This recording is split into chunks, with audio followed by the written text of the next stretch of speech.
In the heart of an ancient empire, where power and fear were inextricably linked, a chilling tradition once thrived, one where the cost of speaking out was more than just silence.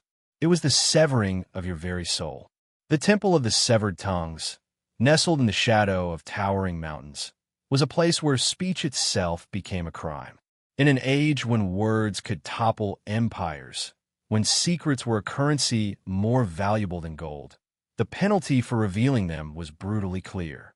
To speak against the rulers, to expose the truth, or even whisper dissent, meant losing something far more than your freedom.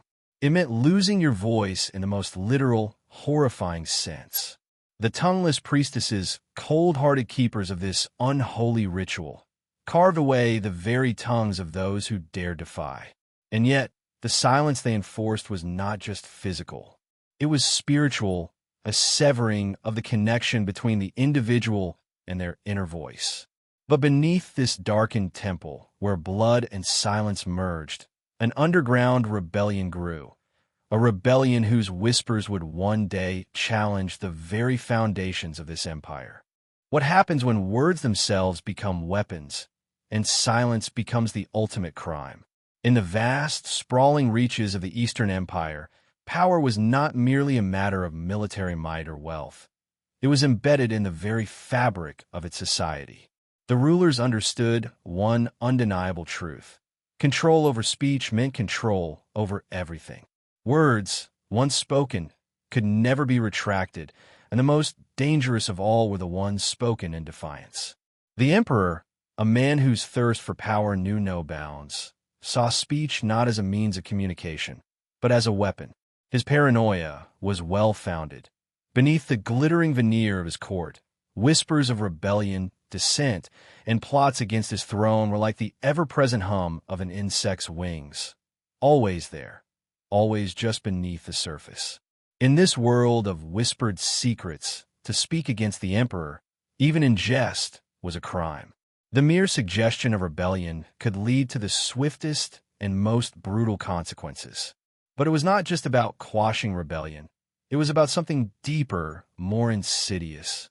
The emperor had come to believe that if speech were suppressed, his rule would remain unchallenged.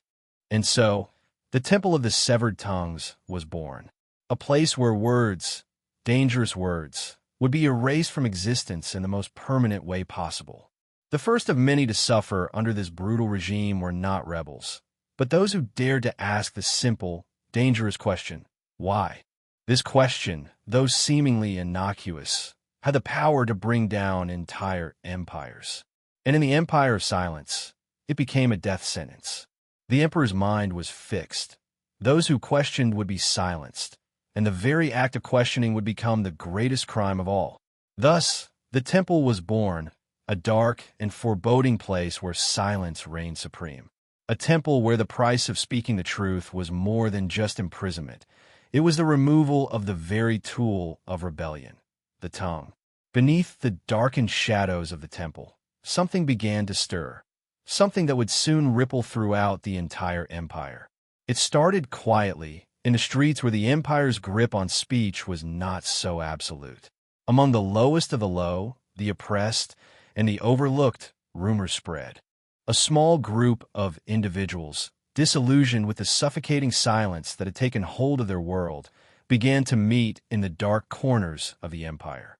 They weren't soldiers. They didn't have the weapons or the influence to challenge the emperor directly. But what they did have was the one thing the emperor feared most: words. They had whispers. They had secrets. And, most importantly, they had the courage to speak when everyone else was too terrified to utter a sound. These rebels understood the power of silence and how to wield it.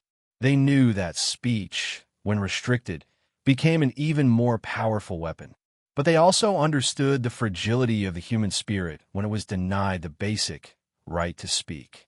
And so, they began a movement, not to take down the emperor by force, but to awaken the spirit of rebellion in the hearts of those who had long been silenced.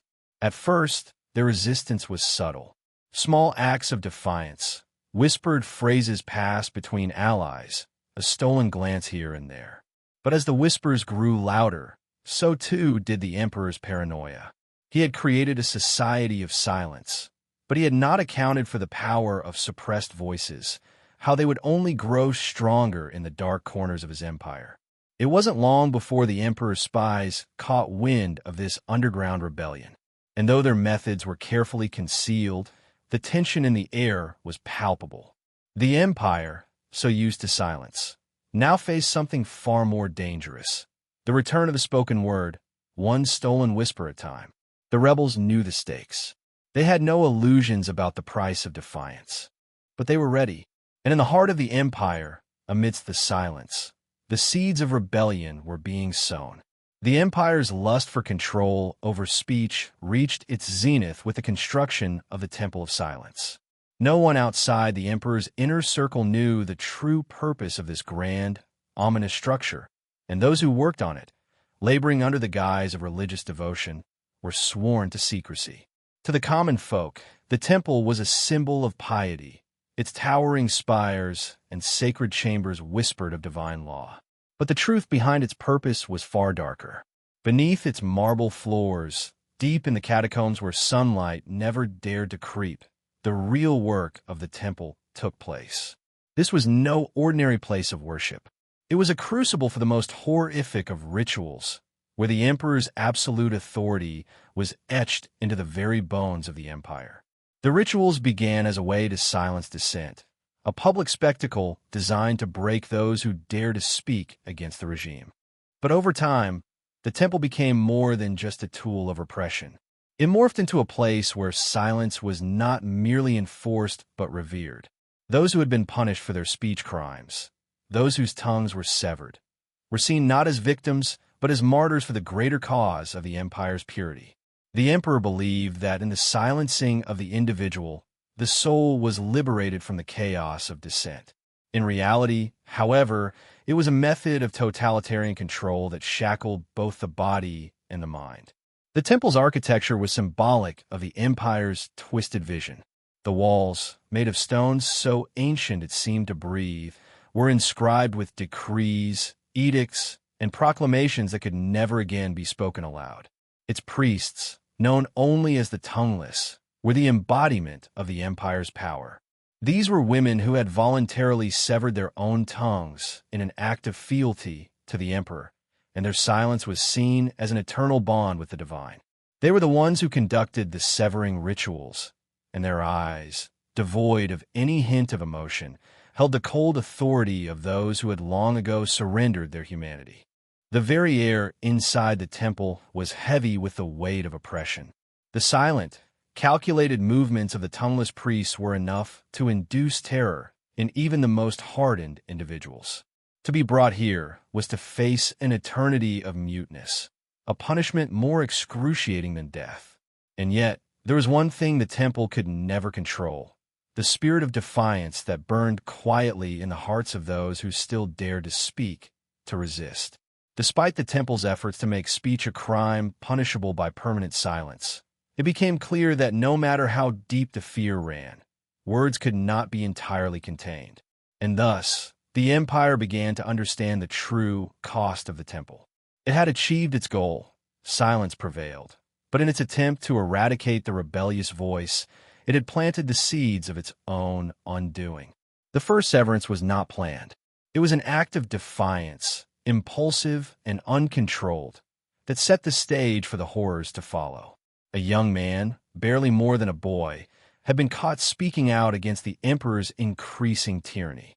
His words were not loud or inflammatory, but they were dangerous because they questioned the very foundations of the empire. "Is this what our ancestors fought for?"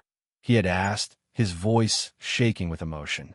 "A kingdom of silence, where even the truth is forbidden." Those who heard him were immediately struck with fear.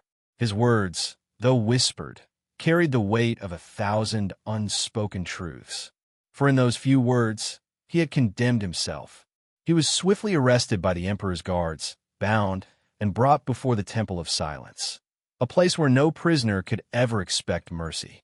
The young man stood trembling, his wrists bound in iron chains, as the high priestess of the tongueless approached him.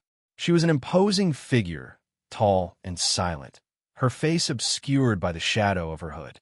The crowd that had gathered in the temple courtyard was eerily quiet, the air thick with the smell of incense and the weight of expectation. Here, the emperor's laws were upheld with brutal efficiency. The temple was not just a place of worship. It was an execution chamber where words were punished with unimaginable cruelty. As the high priestess raised the ceremonial blade, the young man's eyes widened in terror. But there was something else there, something that even the silent walls of the temple could not contain. A spark of rebellion, a flicker of defiance that refused to be extinguished. His gaze shifted from the priestess to the silent witnesses around him, and in that moment, he understood the true nature of his punishment. To lose one's tongue was not just to be silenced. It was to lose one's very identity. The tongue was the instrument of expression, the voice of the soul. Without it, a person was nothing more than an empty shell, a shadow of their former self. The high priestess, without hesitation, brought the blade down. It was swift, precise, and irreversible. The young man's scream was muffled, the blood pooling beneath him as his severed tongue was offered to the gods, a grotesque sacrifice to the unyielding silence of the empire. As the crowd dispersed, none dared to speak of what they had witnessed. The severance was not only a punishment, it was a warning to all who dared to challenge the emperor's authority. The young man had become a martyr, his life extinguished not by the blade, but by the very act of speaking the truth. And yet, as his body was carried away, the seed of resistance had been planted. For in his silence, he had sparked something far more dangerous than any rebellion. He had awakened the spirit of defiance in the hearts of those who had long been silenced. The first severance was a turning point in the empire's history. It marked the beginning of an era where silence was not merely enforced, but revered. The emperor had no idea that his brutal actions would set in motion the very rebellion he feared most. For in silencing one voice, he had given birth to an entire chorus of resistance. The tongueless were more than mere enforcers of the emperor's will. They were the embodiment of his power, the perfect image of absolute devotion to the empire's ruthless code of silence. These women were not born into their roles. They chose them. Each one had willingly sacrificed her own voice, severing her tongue in an act of unflinching loyalty to the emperor. In return, they were elevated to positions of immense power, standing as the silent rulers within the temple. Their lives were a paradox. Though they were the most powerful figures in the empire, they were also the most vulnerable. They had chosen silence as their weapon, but in doing so, they had made themselves vulnerable to the very forces they sought to control. They could no longer speak to defend themselves, to question their orders, or to express any thought outside of the emperor's design. Their lives were nothing more than a series of rituals, performed without question or dissent for the greater good of the empire. But beneath their stoic exteriors, beneath the cold silence that defined them, the tongueless carried a secret. Not all of them were fully devoted to the emperor's cause. Some had begun to question the very foundation of their role in this twisted system of control. They had sacrificed their voices for a kingdom built on fear, and now they found themselves trapped in a web of unspoken truths. One of the high-ranking tongueless, a woman named Elira, was among the first to begin doubting her place within the temple. She had once been a fierce supporter of the emperor's regime, eager to silence the dissent that threatened to undermine the empire. But as time wore on, as she participated in the brutal rituals and witnessed the bloodshed that followed each severance, something within her began to stir, a voice that had been buried for too long. In the silence of the temple, Elira found herself haunted by the memories of her former life. Before she had chosen to become tongueless, she had been a woman with aspirations, dreams, and a voice. She had once spoken freely, sharing her thoughts and feelings with those she loved. But now, she was a prisoner of her own silence, trapped in a world where words had become weapons and where speaking out meant the ultimate price. Despite the crushing weight of silence around her, Elira could no longer ignore the nagging voice within. She began to question the very rituals she had once upheld with unwavering devotion. What was the true purpose of these severances? Were they really about enforcing loyalty, or were they a means of controlling the population by stripping them of their very identities? Elira's internal conflict grew as she witnessed the increasing brutality of the temple's rituals. Each severed tongue was not just a punishment. It was a reminder of the empire's absolute control over every aspect of life. The emperor, with his obsession for silence, had created a society where words were no longer free, where speaking was a crime and silence was the ultimate form of obedience. But in her silence, Elira had become something more than just a tool of the emperor. She had become a symbol of the very rebellion she had once helped to suppress. The seeds of resistance were quietly taking root in her heart, and though she would not speak them aloud, she could feel them growing stronger with every passing day. The priestesses of silence were the pillars of the empire's power, but they were also its greatest vulnerability. And Elira, the once loyal servant of the emperor, had become the living embodiment of that weakness. In the empire, the emperor's word was not just law, it was divine. The belief was widespread, almost sacred. To question the emperor's will was to challenge the very will of the gods. He was seen as the earthly vessel for their will, the mediator between the divine and the mortal. In a society built on hierarchy, power, and obedience, the emperor's edicts were sacred texts, never to be questioned, never to be defied. His reign was absolute, enforced through a combination of brutal suppression and strategic manipulation. His word was law, but it was also an ideology, a belief that permeated every corner of society.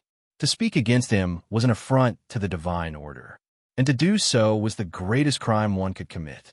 The emperor understood that his greatest weapon was not just his army or his wealth.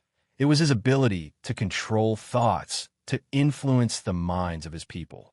Through his priests and his temple, he ensured that every utterance that opposed him would be erased, that no voice could be raised in rebellion. His iron grip on the empire was absolute, but it was fragile. Beneath the veneer of loyalty and reverence, the cracks were beginning to show. The people were silent, not because they respected the emperor, but because they feared the consequences of speaking out. It was this fear that kept the empire in check, and it was this fear that the emperor sought to preserve at all costs.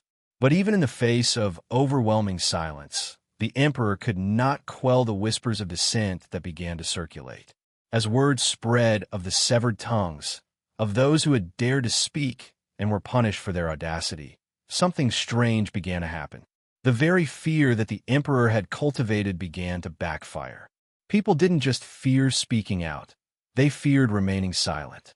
The emperor, though he ruled over an empire built on silence, failed to account for one key fact: silence breeds rebellion. When words are forbidden, when they're made the most dangerous of weapons, they become precious, worth more than any material possession, more than any coin. The very act of speaking out became a form of defiance, a battle cry against the empire's oppressive rule. Despite the growing unrest, the emperor remained steadfast. He believed his control over speech was unbreakable, that the severing of tongues was the final act of suppression. But what he failed to understand was that the human spirit could not be silenced so easily. His empire of silence was built on a foundation of fear and obedience, but lacked the one thing that could keep it intact: true loyalty. The people's silence was not a sign of loyalty, it was a sign of submission. And submission, as the emperor would soon learn, could be broken. The emperor's word remained the law, but the law was beginning to unravel. The quiet whispers that had once been so easily silenced were now turning into a storm, and no amount of severed tongues could stop it. In the streets of the empire, the silence that had been so carefully cultivated by the emperor began to fray. Though the laws of speech were absolute, the streets were not empty. They buzzed with an undercurrent of suppressed whispers, of muted conversations held in the shadows where the emperor's reach couldn't quite penetrate. The people had learned to speak in hushed tones, to pass secrets through the cracks of silence. It was in these alleys, in the marketplaces, in the very heart of the empire, that the whispers began to grow louder. The severing of tongues, which had once struck terror into the hearts of the masses, had become a symbol, not of the emperor's strength, but of his weakness.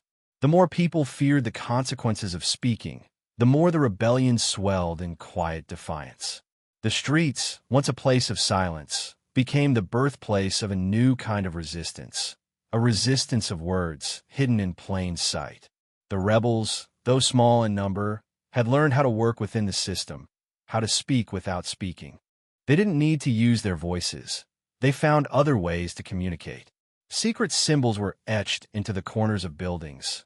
Coded messages were passed in books, and even the simplest of gestures became an act of rebellion. The emperor's law, though powerful, could not stifle the human need for expression.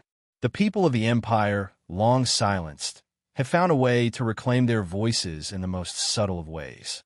But the danger of these secret exchanges was not lost on the emperor. As the whispers in the streets grew louder, the spies within the empire grew more vigilant. The emperor's agents began to crack down on even the smallest signs of rebellion. Those found guilty of passing messages, of speaking in code, were arrested and brought before the temple. The severing of tongues became a symbol not just of punishment, but of the emperor's desperate attempt to keep his grip on a world slipping out of control.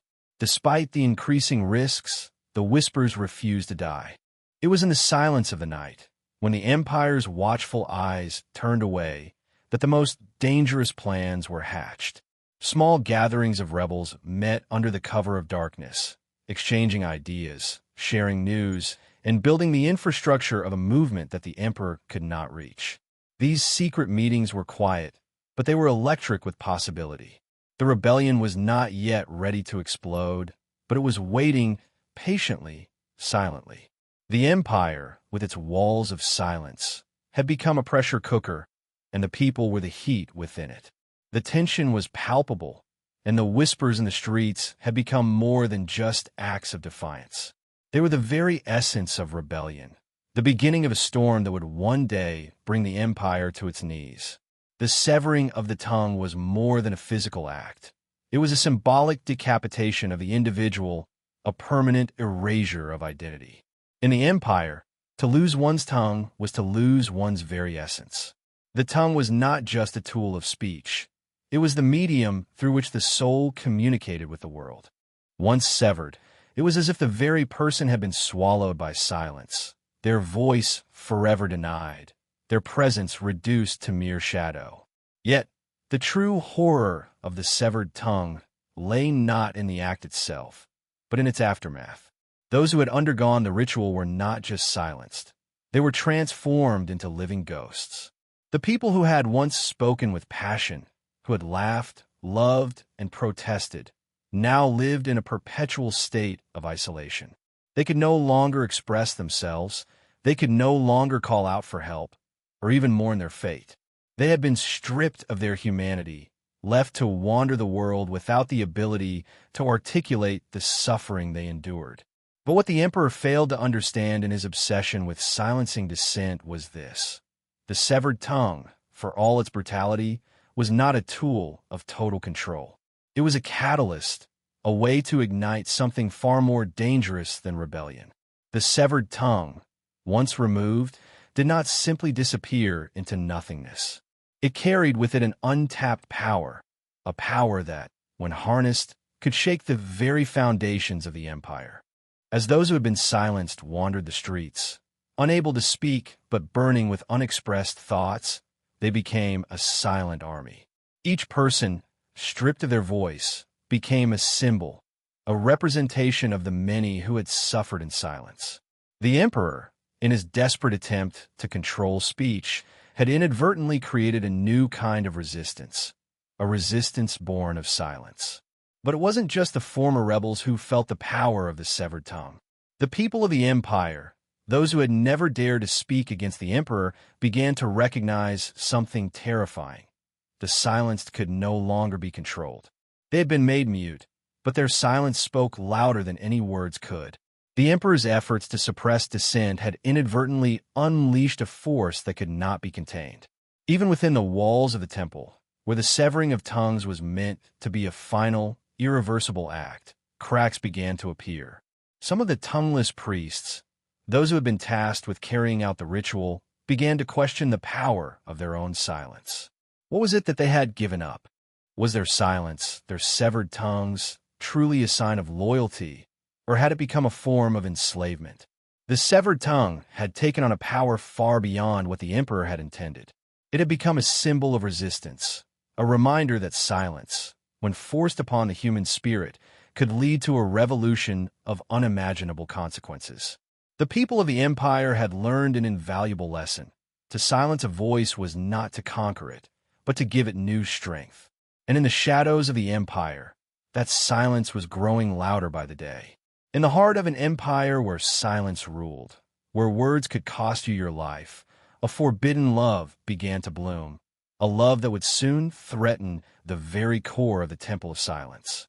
Elira, the tongueless priestess who had begun to question her role, found herself drawn to someone she never thought she could love. His name was Theron, a former scholar who had fallen victim to the emperor's wrath. Once an advisor to the emperor, he had spoken out against the growing power of the temple, and for that, he had been cast aside, condemned to live out his days in a dungeon, his voice forever taken. He was one of the first to undergo the severing ritual. In the years that followed, he became a symbol of rebellion, his silence speaking volumes about the empire's cruelty. Elira had known Theron before he lost his tongue.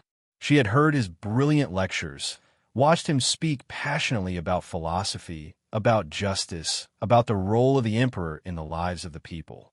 He was a man of ideals, a man who believed that silence could never truly suppress the truth. But now, his brilliant mind was trapped behind the barrier of his own silence. It was in the quiet corridors of the temple, when their paths crossed late one evening, that Elira and Theron's connection first sparked. The temple, with its oppressive silence, was a strange and dangerous place for such an emotion to arise. Elira had been trained to show no emotion, to never allow herself to feel anything that could jeopardize her devotion to the emperor. But Theron, though mute, had an intensity in his eyes, a depth of thought that transcended words. Their eyes met across the dimly lit hall, and in that fleeting moment, a conversation passed between them, one that required no words. It was a silent understanding, a recognition of the shared suffering and quiet defiance that bound them. Elira could see it in Theron's eyes, the same fire that burned within her. It was the fire of resistance, the fire of a soul unwilling to be silenced. As the days passed, their connection deepened. Elira found herself drawn to him more and more. It was dangerous, reckless even. The empire would destroy them both if they ever suspected what was growing between them. She knew the consequences of their actions, but the bond they shared was undeniable. In the silence of the temple, where even a whispered word could be fatal, they communicated in ways that no one else could understand. Through gestures, through fleeting glances, through the unspoken bond of two souls connected by their shared grief and rebellion. But it was not just love that had brought them together. It was their shared purpose. They had both seen the empire for what it truly was, a machine built on oppression, a system designed to break people like them. They both knew that silence was not the answer. The world needed to hear the truth, and if it was to be heard, it would have to be through their actions. In the darkness of their love, they found the courage to act. Their affair was forbidden in every sense of the word. The emperor would not tolerate a rebellion born from such a bond, and the temple would see it as the ultimate betrayal. Yet, as Elira and Theron's secret grew, so too did their resolve. They could not remain silent forever. Their love, their connection, was a symbol of everything the empire feared. Two people, once silenced, now finding their voice in the quietest of places. But love in the empire was dangerous, and their love, like all forbidden things, would soon be discovered. Loyalty in the empire was not given freely. It was earned through sacrifice. The emperor's idea of loyalty was one of absolute submission, where words were not just obeyed, but worshipped as divine commandments. To be loyal was to accept the emperor's vision without question, to follow his orders without hesitation, and to betray any thought that might stray from his will. In the empire, loyalty was the currency of power, and it was paid in silence. For Elira, loyalty had been a guiding principle. She had given up her tongue willingly, pledged herself to the emperor's cause, believing in the purity of the temple's mission. She had silenced her own voice, a sacrifice that had made her a servant of the empire, but also a figure of power within it. She had become one of the tongueless, the most revered and feared figures in the empire, trusted to carry out the severing rituals without question. But loyalty was a double-edged sword, and for Elira, the weight of her commitment was becoming unbearable. She had given up so much, her voice, her past, her future, all in the name of service. And yet, the deeper she delved into the empire's secrets, the more she realized that loyalty to the emperor was a trap. It was a loyalty built on fear and manipulation, not respect or admiration. It was loyalty that demanded the silence of its subjects and punished any who dared to break it. Theron, once the emperor's most trusted advisor, had taught her something that shook the very foundation of her belief.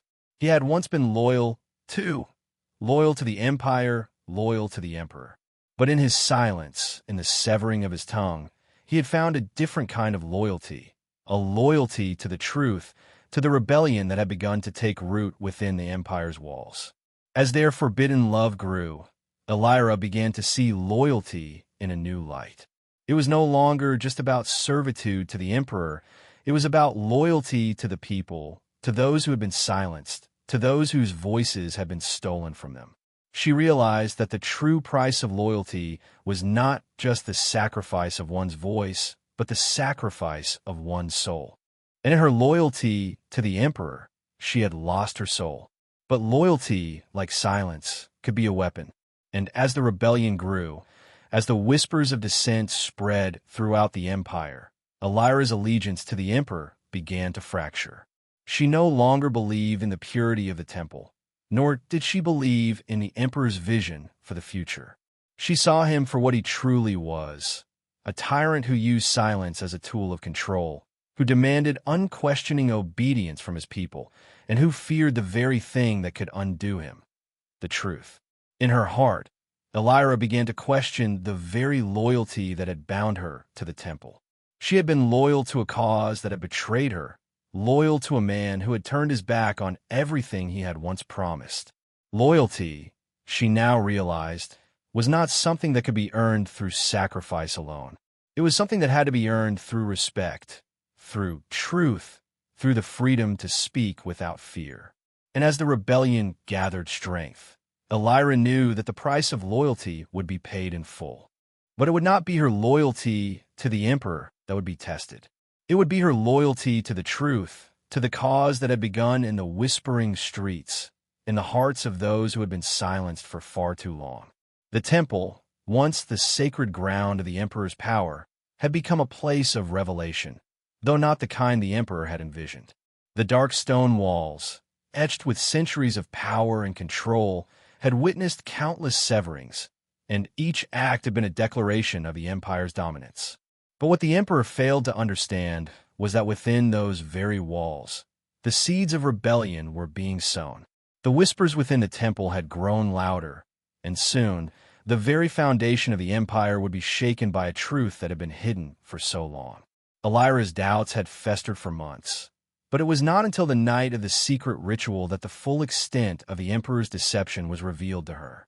The ritual, meant to be an ordinary severing of a traitor's tongue, turned into something far more sinister.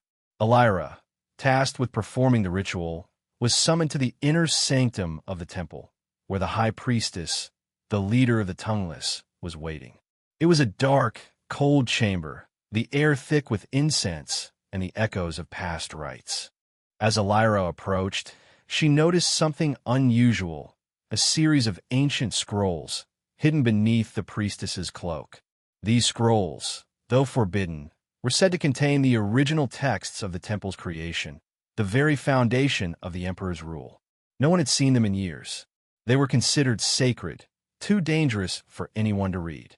But tonight, the high priestess handed them to Elira, her eyes filled with something that Elira had never seen before: fear. These scrolls, the high priestess whispered, contain the truth. The truth that the emperor doesn't want anyone to know. The truth that has been hidden from us for centuries. Elira's hands trembled as she unfolded the scrolls, her eyes scanning the ancient symbols, the words that seemed to pulse with a strange energy. The text spoke of a time long before the emperor's reign, of an empire built on freedom and truth, a time when speech was not a crime, but a sacred gift. The temple had not always been a tool of silence. It had been a place of enlightenment, a place where ideas were exchanged freely and where knowledge was shared openly. But the emperor, in his insatiable lust for power, had twisted the temple's purpose. He had turned it into a place of fear, a place where silence was enforced and where those who dared speak against him were punished with the most brutal of rituals. The emperor had not simply stolen the voices of his people. He had stolen their history, their culture, their very identity. As Elira read the ancient texts, a cold realization washed over her. The severings, the silencing of the people, were not just acts of control. They were part of a larger, more insidious plan. The emperor was not just trying to suppress dissent.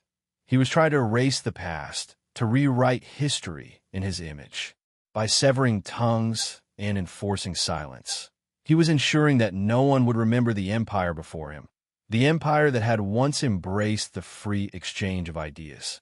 In that moment, Elira understood the true power of the severed tongue. It was not just a punishment. It was a weapon, a way for the emperor to rewrite the narrative of the empire, to erase the truth and replace it with his own version of reality. The severed tongue was not just about silencing individuals. It was about controlling the very story of the empire itself. Elira knew then that the rebellion was not just about reclaiming the right to speak. It was about reclaiming the truth. The empire had built its power on a foundation of lies, and if the people were ever to be free, they would have to confront that lie, no matter the cost. As the high priestess looked at Elira, there was no need for words. They both knew what had to be done. The time for silence had ended. The time for speaking the truth had come. The air inside the temple was thick with tension. The walls, once symbols of divine authority, now seemed to echo with the weight of secrets long buried. The revelation Elira had uncovered in the ancient scrolls had set something in motion, a storm that could not be stopped. She had learned the truth, the emperor's lies, and now there was no turning back. The rebellion had to be ignited, and it had to start within the heart of the temple itself. But escape was not simple. The emperor's guards were everywhere, his spies lurking in every corner of the empire, watching for any sign of defiance. For Elira, there was no option but to leave in secrecy, to disappear into the shadows before the truth she had uncovered could destroy her. But even as she prepared for her escape, there was a nagging fear that lingered in her mind. Would her departure be seen as an act of betrayal? Would the emperor, ever vigilant, come for her as he had done with so many others? The silence of the temple, once a refuge, now felt like a prison, one she had to escape if she were to bring the truth to the people. Elira's heart raced as she made her way through the darkened hallways, the path she had walked countless times, now seeming unfamiliar, almost alien. The temple, which had once been a place of power, now seemed to close in around her, its cold stone walls pressing down on her like the weight of the emperor's regime. But she was determined to leave, to find the rebels and bring them the truth, no matter the cost. Her escape was far from easy. The temple's labyrinthine corridors were filled with obstacles, both physical and emotional. Every step she took seemed to bring her closer to the truth, but it also brought her closer to danger. The guards, ever watchful, seemed to be everywhere, their footsteps echoing in the silence. Elira had always been a skilled and silent worker, but now, every movement felt like a betrayal to everything she had known. She paused briefly in the temple's inner sanctum, the chamber that had once been the site of so many rituals.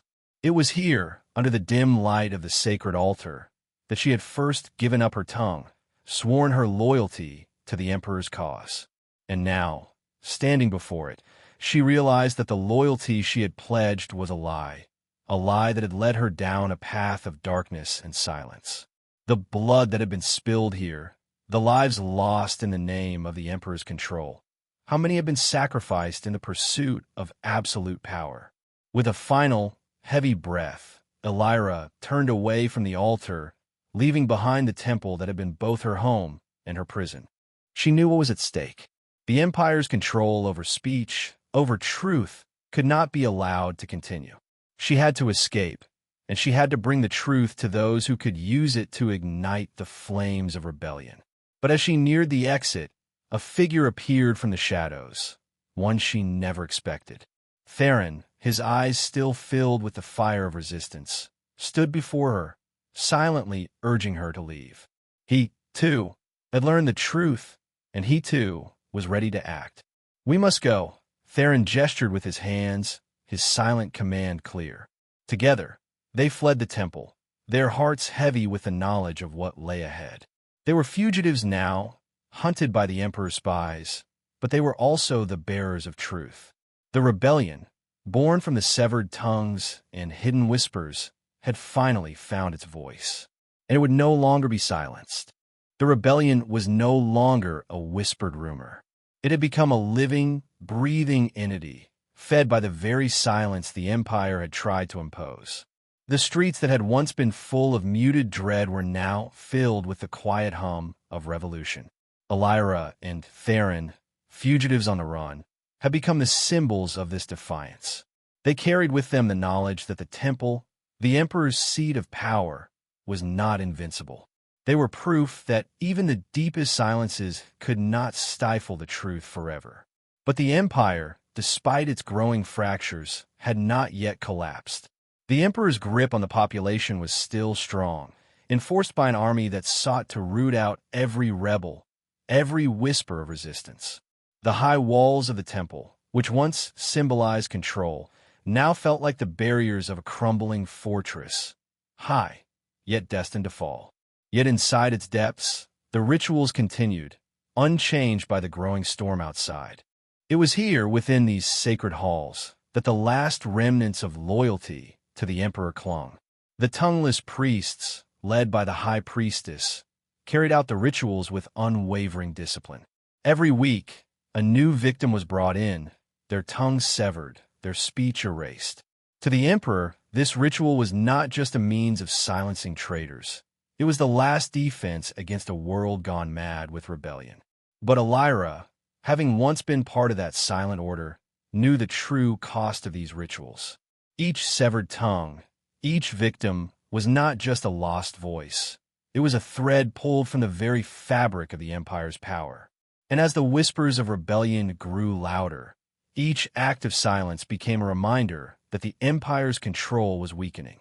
In the deepest chambers of the temple, Elira and Theron found something that would change everything, a hidden chamber long forgotten deep beneath the temple's foundations. It was a place where the ancient rituals had once been performed in the name of enlightenment, before the Emperor twisted them into tools of fear. But now it was empty. The altar was abandoned, the sacred books left untouched, gathering dust. In this chamber, they found not only the remnants of the Empire's former glory, but a chilling realization. The Emperor had not created the temple for control alone. He had done so to erase history, to rewrite it in his image. The silencing of speech, the severing of tongues, was a way to wipe away the past, to ensure that no one could remember the Empire before him. An empire where speech had once been free, where truth had once been shared openly. The realization hit Elira hard. What had she done? What had she given up for the Emperor's cause? In this forgotten chamber, where silence once held sacred meaning, she saw the truth. The rituals were not about protecting the Empire, they were about erasing it. The Emperor was not a ruler. He was a conqueror, a destroyer of history, of culture, of the very voices that had built the Empire. Theron stood beside her, his silent gaze conveying everything words could not. They had to act. They had to stop the ritual, stop the silencing of the people. The truth was out, and it could no longer be contained. The rebellion was no longer just about freeing people from the emperor's rule. It was about freeing them from the emperor's lies. And so, in the heart of the temple, where the most sacred rituals had once been performed, Elira and Theron made their decision. They would bring the silence to an end, not with force, but with the one weapon the emperor had feared most, the truth.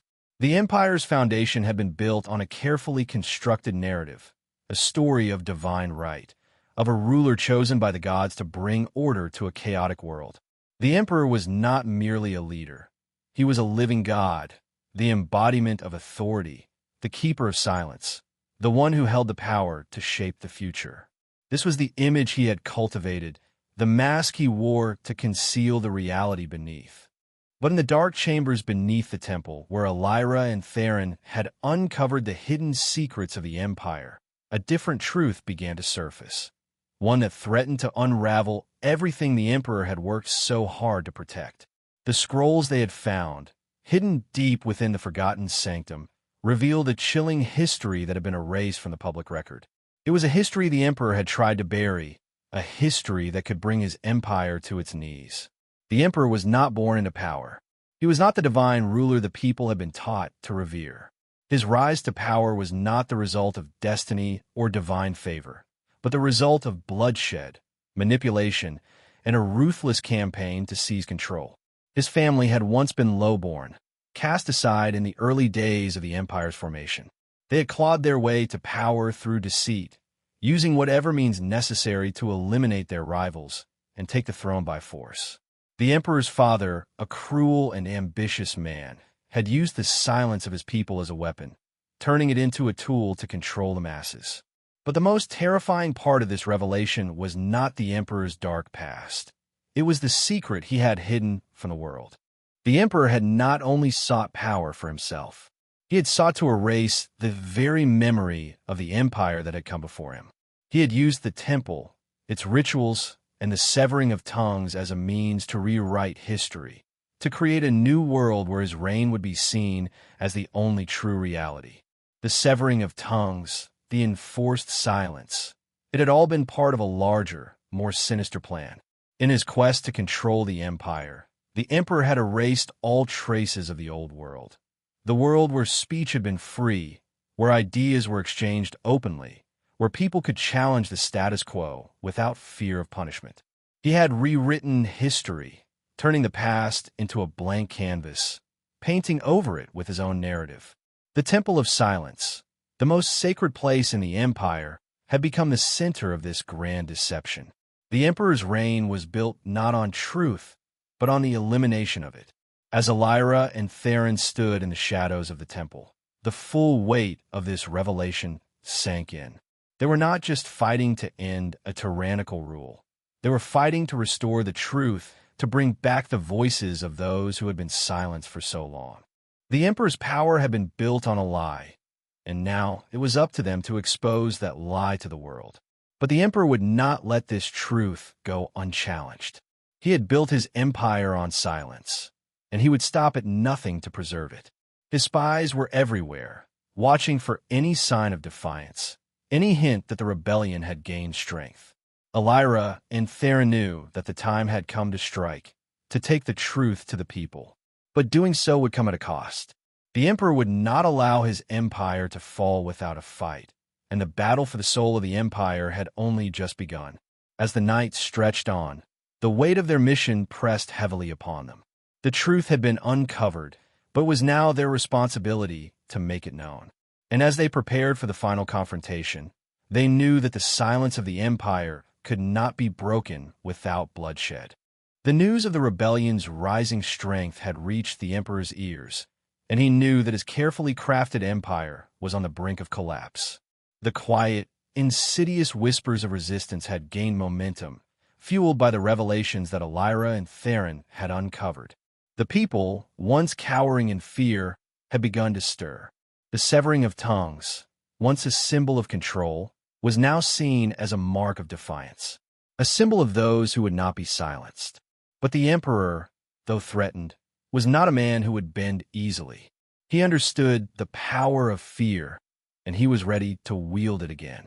The temple, with all its rituals, had become a monument to his rule, and he would not allow it to fall. The silence, the obedience, the control, they were the cornerstones of his power, and he would stop at nothing to preserve them. In a desperate move, the emperor had captured the leader of the rebellion, the one who had sparked the fire of resistance, the one who had dared to speak when no one else would. This leader, once a powerful voice in the empire, was now the empire's most valuable prisoner. The emperor had plans for him, and they were far more gruesome than anyone could have imagined. The leader of the rebellion, bound and broken, was brought to the temple.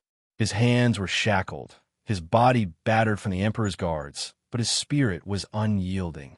He had spoken the truth, and in doing so, he had become the symbol of everything the emperor feared. His defiance had ignited a fire in the hearts of the people, and now it was time for that fire to be snuffed out. The emperor stood over him in the silent chamber, where so many had met their end. The high priestess, her face shrouded in darkness, stood by his side, ready to carry out the most sacred ritual of the temple. The severing of the tongue, the final act of silence that would rid the empire of its greatest threat. But as the high priestess raised the blade, the rebel leader's eyes locked onto hers. There was no fear in them, no regret, only defiance. His silence, in that moment, spoke louder than anything the emperor could have imagined. He had been captured, but his spirit could not be broken. His tongue would be severed, but his message would live on in the hearts of those who had heard it. As the blade fell, cutting through the air with deadly precision, the leader of the rebellion did not scream. The silence in the room was deafening. The ritual, the culmination of the empire's cruelty, had taken place.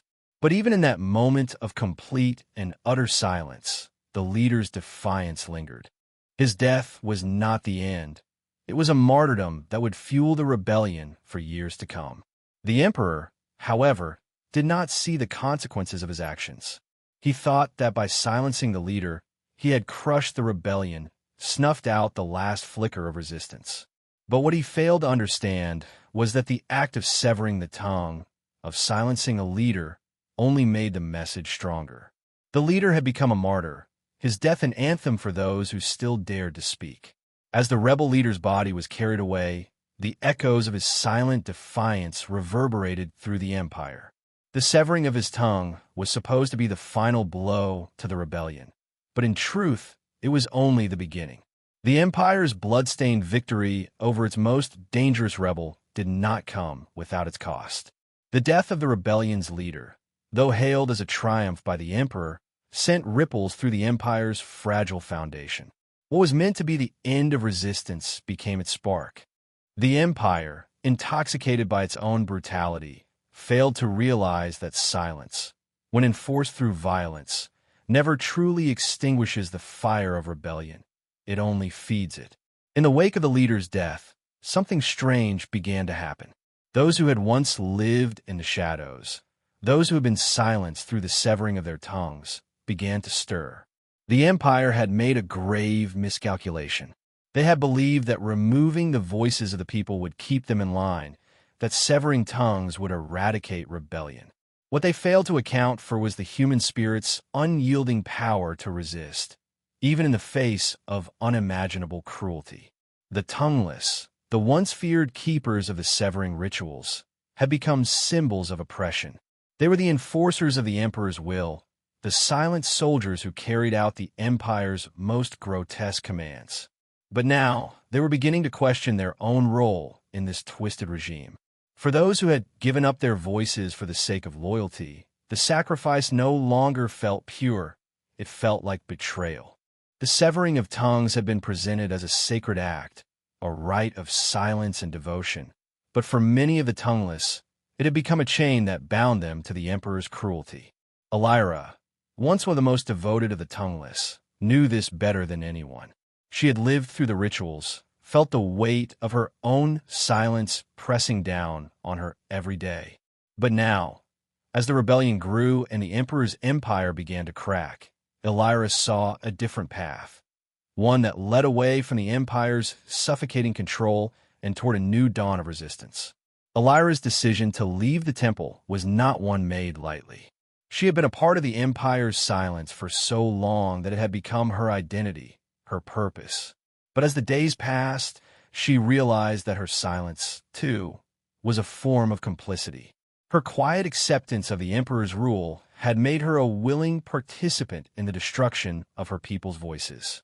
Now, as the rebellion's influence spread like wildfire, Elira knew she had to return to the people, to the voices that had been stolen from them, and help them reclaim their power. She wasn't alone. As she left the temple's walls behind, she found other tongueless, women who had once been silent, but who now understood that their silence had been their prison. They began to speak again, not with words, but with actions, with the power of their choices. They had once been the enforcers of the empire's rule, but now they were its most potent symbols of resistance. In the streets, the tongueless, now rebels in their own right, began to gather. Their actions were subtle at first, small gestures that spoke louder than any words ever could. They did not need to speak to inspire others. Their presence, their decision to act, was enough to ignite the spark of defiance in the hearts of those who had once been too afraid to rise. As the silent rebellion gathered strength, the emperor's grip on the empire began to slip. His armies, once invincible, now found themselves facing an enemy they could not fight, an enemy that spoke in silence, in action, in a refusal to be controlled. The tongueless had returned, and with them came the voices of the oppressed. The empire, built on the silencing of its people, was about to learn that true silence could never be imposed. It could only be the prelude to revolution. The cracks in the empire were no longer whispers. They were visible fissures, growing wider with each passing day. The once unshakable reign of the emperor, founded on silence and control, was beginning to fracture under the weight of its own brutality. The rebellion, born in the hidden corners of the empire and fed by the defiant actions of those once silenced, had spread beyond the emperor's grasp. As the tongueless returned to the fold, their actions fueled the growing tide of resistance. It was no longer just a few rebels hiding in the shadows. It was a movement, one that encompassed every corner of the empire. The streets once choked by fear were now alive with whispers of defiance. Those who had once been silent were speaking out in ways the emperor could not have predicted. The severed tongues, the most feared and brutal punishments of the empire, had become symbols of rebellion.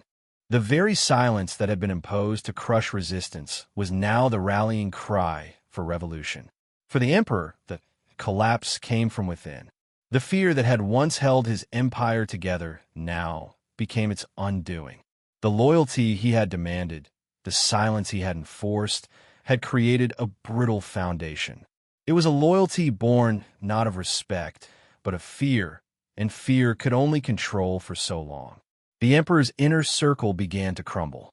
Trusted advisors, once the architects of the empire's policies, began to waver.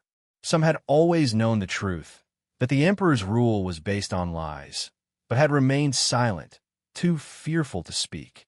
Others had once been the emperor's most loyal subjects, the keepers of his power, the ones who carried out his orders without question. But now, with the emperor's cruelty exposed, the cracks in their loyalty were too wide to ignore. One by one, these former allies began to break away. Some defected to the rebels, seeing the emperor for what he truly was, a tyrant, a man consumed by fear and greed. Others quietly left the empire, seeking refuge in foreign lands. But the most dangerous of all were those who stayed behind. Those who, seeing the empire's inevitable collapse, began to plot their own rise to power, ready to take advantage of the emperor's fall. The emperor, blind to the shifting winds of rebellion, believed that he could still hold onto his power through force. He called for an increase in surveillance, a tightening of his grip on the people, but it was too late. His own soldiers, once the proud enforcers of his rule, began to question their loyalty. How long could they remain silent in the face of such undeniable truth? How long could they follow a man who had lost all connection to the people he once ruled? In the darkened halls of the imperial palace, the emperor's paranoia grew. His thoughts became erratic, his decisions more extreme. He demanded more executions, more severings, thinking that the people would be cowed into submission.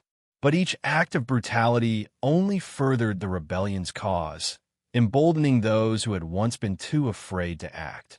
As the rebellion spread, it began to take on a life of its own, a force that no emperor could control. The people had found their voice, and they would no longer be silenced. What had once been whispers in the streets now became a thunderous call for justice, for the end of the empire's reign of silence and fear. The cracks in the empire were widening. It was only a matter of time before it would shatter completely. And when it did, the emperor would realize that silence, though powerful, could never suppress the truth for long. The turning point in the rebellion was not marked by a single battle or uprising, but by an act of shocking brutality, a massacre that would become a defining moment in the fight against the empire's tyranny. It wasn't an attack by the rebels that ignited this tragedy. It was the emperor's desperate attempt to silence the rebellion once and for all. The emperor, in his crumbling state, had one final, violent plan: to wipe out an entire village that had become a symbol of resistance. This village, on the edge of the empire's control, had long been a haven for those who had escaped the severing rituals, for rebels who had taken refuge in its borders.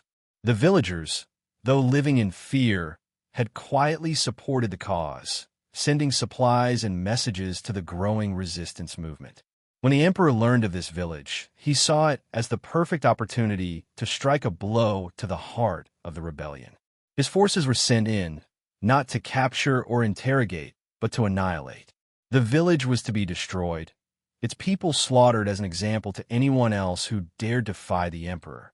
His reasoning was cold and simple. Silence would be restored by the death of every last defiant voice. In the dead of night, the empire's soldiers stormed the village. They attacked without warning, slaughtering men, women, and children with brutal efficiency. The silence that had once been imposed through fear now blanketed the entire massacre, as no one dared speak in their final moments. No one could scream for help. The silence was the most terrifying weapon of all, the quiet before the bloodshed. The rebellion's leaders had anticipated this strike, but nothing could prepare them for the horrors that unfolded. By the time the soldiers left, the village had been reduced to ashes, and hundreds of lives had been extinguished. But in the wake of the massacre, something unexpected happened. The bloodshed became a rallying cry for the people. It was not just the rebels who were outraged.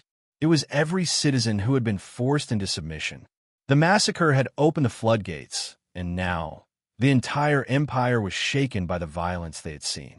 Elira, upon hearing of the massacre, felt the weight of guilt and grief descend upon her. She had seen the emperor's cruelty firsthand, but nothing could have prepared her for the depths to which he had sunk. This massacre was not just an attack on the villagers. It was an attack on the very spirit of resistance that had been growing. And it was an attack on her.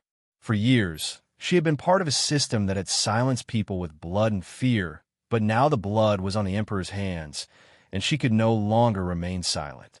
Theron, too, was consumed by the brutality of the massacre. He had seen the emperor's rise to power, had watched as the people suffered under his rule, but this act of violence was the final straw. There would be no turning back.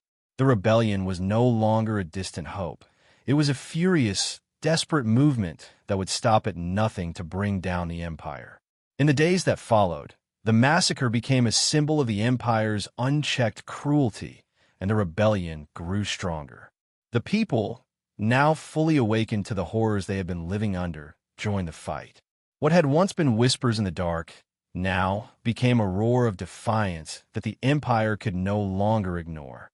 And in the quiet aftermath of the massacre, where the silence of death hung in the air, a new truth emerged. The emperor's reign of silence was broken. The people's voices, once stifled by fear, now rose in unison, louder than ever before. The rebellion had become a movement, and the emperor's empire was crumbling. The massacre that had devastated the village marked the tipping point in the empire's struggle to maintain control.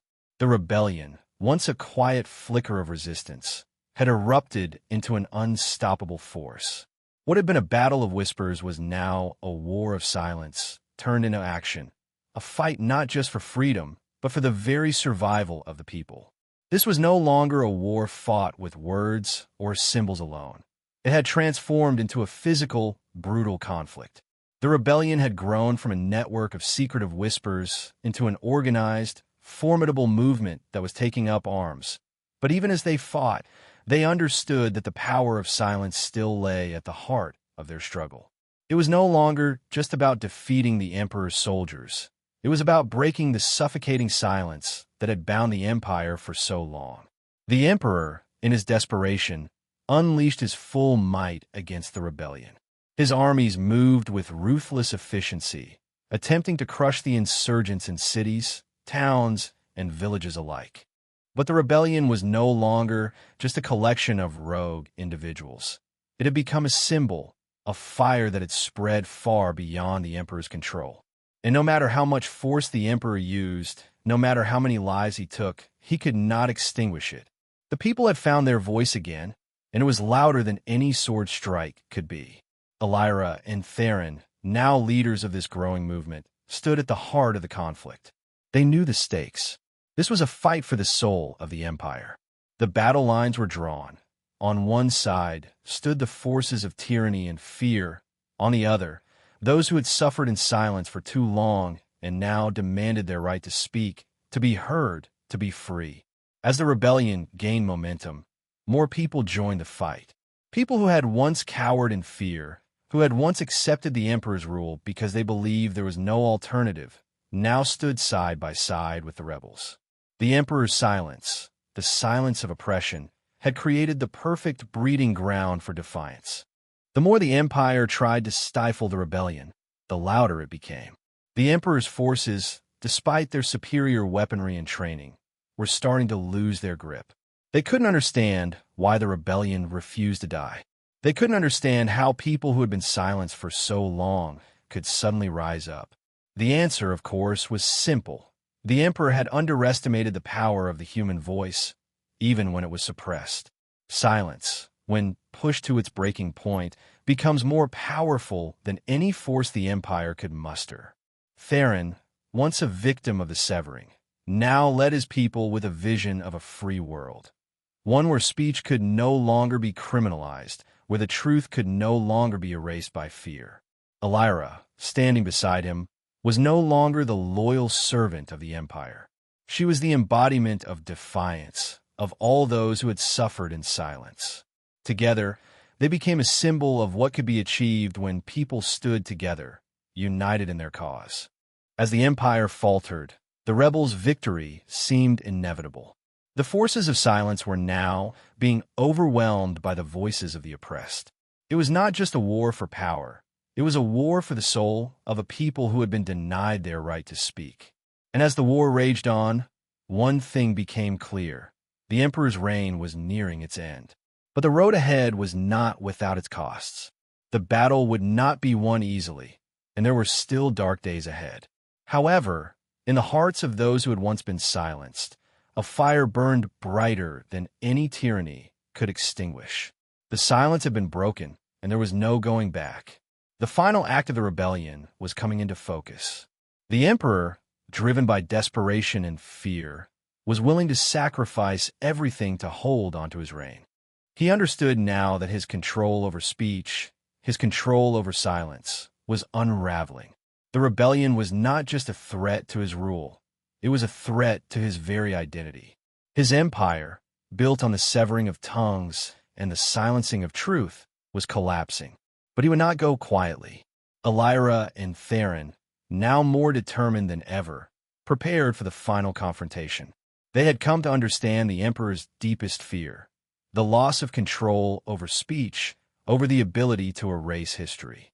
He had always known that silence could be used as a weapon, but what he had failed to understand was that silence could also be its own undoing. For the emperor, the ultimate act of power had always been the severing of tongues, the complete and utter erasure of those who dared to challenge him. But in his arrogance, he had forgotten the one thing that could never be silenced, the human spirit. The rebellion's final assault was not one of brute force, but of symbolic victory. It would take place in the heart of the temple, the site of countless severings where silence had reigned supreme. It was here that the final severance would occur, not one of physical tongues, but the severance of the emperor's rule, the final destruction of his empire. Elira and Theron led their forces to the temple, knowing that the battle ahead would determine the fate of the empire. The emperor had summoned his most loyal soldiers, the elite forces who had once been his enforcers, but now they, too, were wavering. The truth of what the emperor had done, the atrocities he had committed in the name of silence, had begun to erode the loyalty of his soldiers. The rebels entered the temple as if they were reclaiming their birthright, their voices filling the once silent halls. They had come to end the emperor's reign, to restore the truth that had been hidden for so long. The emperor, standing at the temple's heart, awaited them, his face a mask of fury and fear. "Do you think you can end my reign with words?" he spat, his voice shaking with the desperation of a man who knew his time was running out. Elira stepped forward, her eyes burning with resolve. "Your reign was never built on truth, only on fear. And now, the silence is broken. It's time for you to answer for what you've done." With a final, trembling glance at his army, the emperor realized that he had lost. The silence that had once been his greatest weapon had been shattered. The people, now united in their defiance, had found their voices. The severing of tongues had not weakened them. It had only strengthened their resolve. The emperor attempted to flee, but it was too late. His empire, built on lies and brutality, was crumbling around him. The final severance, the end of his reign, was upon him. In the heart of the temple, amidst the ruins of his once unshakable empire, the emperor was captured. He would face the consequences of his actions, not in silence, but in the full force of the truth he had tried so desperately to erase. The severing of the emperor's power was complete. The reign of silence had ended. The walls of the temple, once an enduring monument to the emperor's power, now stood crumbling, a relic of a fallen empire. The final confrontation had shattered the empire's grip on the people, and the once feared temple had become the site of its defeat. The emperor's fall was swift, but its consequences rippled out across the empire like a tidal wave, tearing down everything that had been built on fear and silence. Elira and Theron stood in the temple's heart, the sacred space where the severing rituals had once taken place, where countless lives had been extinguished in the name of control. Now, it was silent, not the silence of oppression, but the quiet after a storm, the calm that followed the destruction of the old world. The temple, in all its cold, stone grandeur, had become a symbol of tyranny, a place where the emperor's rule had been enforced with the severing of tongues and the silencing of truth. But now, as the last of his loyal soldiers fled into the shadows, it was clear that the temple was no longer his to command. The people had come to reclaim it, to turn it into something new, something born from the ashes of their oppression. Theron stepped forward, his heart heavy with the weight of what they had accomplished. The rebellion had not just toppled the emperor. It had exposed the truth of the empire's darkness. The silence that had been imposed on generations had been broken, and now the people would begin to speak again. They would share their stories, reclaim their history, and rebuild what had been destroyed. But the fall of the temple was not just symbolic. It was the beginning of a new chapter for the people of the empire. The severing of tongues had been the emperor's way of erasing their identities. But now, with the temple in ruins, the people had the power to rewrite their own story. They no longer had to fear the emperor's wrath. They no longer had to live in silence. As the rebels gathered inside the temple's walls, their faces lit by the flickering torches, they knew that the real work had only just begun. The rebellion had won, but the empire's scars would not heal overnight. There was much to rebuild, much to atone for. But for the first time in decades, the people of the empire were free to speak their truth, to live without fear of retribution. Elira, once a priestess of the empire, now stood as a leader of the rebellion, her voice carrying the weight of all those who had been silenced. The severed tongues had been restored, not by the emperor's blade, but by the courage of those who had refused to be silenced. It was time for the empire to face the consequences of its silence. With the fall of the temple, the empire's dark reign had ended. The people's voices, once stolen, were now their greatest strength. The emperor's reign was over, but the silence that had once defined the empire lingered in the air, heavy with the weight of centuries of oppression. Though the temple had fallen, though the rebels had won, the struggle to reclaim the truth was far from over. The battle had been won, but the war for the soul of the empire was just beginning. In the aftermath of the final confrontation, Elira and Theron stood together in the ruins of the temple, watching as the people began to reclaim their city, their lives, their voices. There was a sense of quiet triumph in the air, but it was tempered with the realization that the road ahead would be long and fraught with challenges. The empire had fallen, but its scars would remain, and the wounds of the past would not heal overnight. Elira's thoughts drifted back to the countless lives that had been lost, to the people who had been silenced, their voices torn from them in the name of the emperor's twisted vision. The severed tongues, once symbols of fear and control, were now a part of the empire's tragic history. But they were also a symbol of the strength that had emerged from the darkness, of the resilience of those who had refused to be broken. Theron, standing beside her, broke the silence. "We have won," he said softly, his voice full of quiet conviction. "But the work isn't done yet.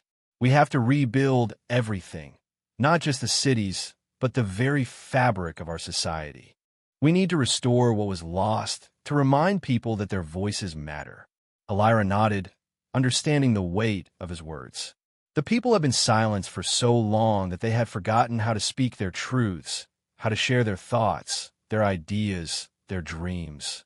The rebellion had given them their voices back, but it would take time for them to learn how to use them again. The rebellion was not just a battle for freedom. It was a battle for the restoration of speech itself.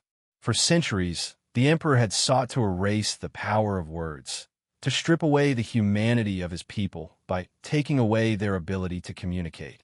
And now, the challenge was to ensure that the power of speech would never again be taken for granted. As the rebels and the people of the empire gathered in the ruined temple, there was a quiet sense of purpose in the air. The empire's old leaders had been dethroned, but the task of rebuilding the nation had only just begun. The silence that had defined their past had been broken, but it was now up to the people to reclaim their future, through words, through action, and through unity. In the weeks and months that followed, the people began to speak, to share their stories, to confront the painful truths of their history. The severed tongues, once a symbol of the emperor's tyranny, had become a reminder of the power of resistance. They were no longer just a part of the past. They were a part of the future. And in the heart of the fallen temple, where silence had once ruled, the last words were spoken. Words of defiance, words of hope, words that would echo through the generations. The story of the severed tongues, of the broken empire, and of the voices that had been reclaimed, had reached its conclusion. But the story of the people, their struggle for truth and freedom, was only beginning.